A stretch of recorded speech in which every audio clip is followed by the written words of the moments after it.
Sam drove at an easy pace, allowing the lull of the Shelby engine to ease his agitation.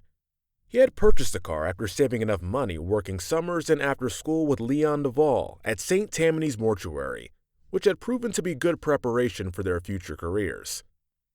Perhaps it had been more than a coincidence that both Sam and Duvall had become homicide detectives, for both had long ago learned to disassociate themselves from the macabre parade of deads they'd administered to on a daily basis. After college, Duvall made a somewhat dubious name for himself in the New Orleans Police Department, while Sam headed for Los Angeles with dreams of fishing, surfing, and suntan blondes. Instead, Sam encountered race riots, quakes, and graft. Nonetheless, he made it to the top of the detective pile, gathering a fistful of commendations along the way. Sam was one of the best LAPD had to offer, and he put his job ahead of all else in his life, until he met Kira. Sam instinctively shoved his wife's image from his memory. It was still too painful to imagine her smile. After 9 years of a great marriage, she was now gone. Just like that. Gone forever. Now California was dead to him, too.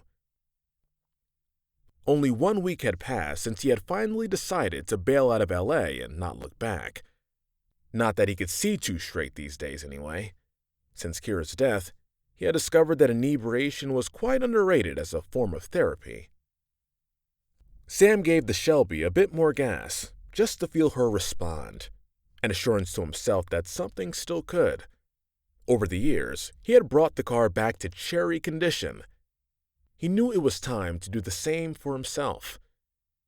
Maybe tomorrow, he silently thought, as he watched Patrice muster up the energy to climb into the front seat to beg for a sip of Dixie. "Easy, girl," Sam cautioned. "I'll need to see some ID." He was never sure if his conversations with his dog were for her benefit or his.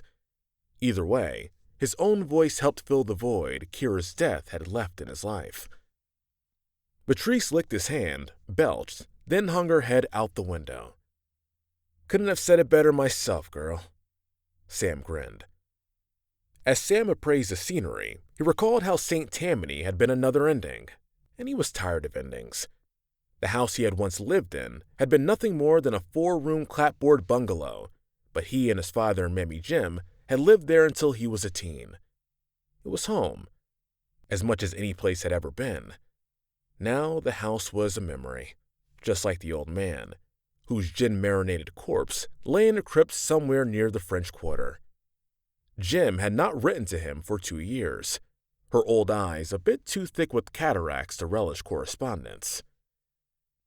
Ah, Jim. She was someone Sam could smell if he put his mind to it. Sweat mixed with exotic spices, rum, and wood smoke. Her strong Creole hands had consoled him as a boy, stroking his head until he could allow himself to fall asleep.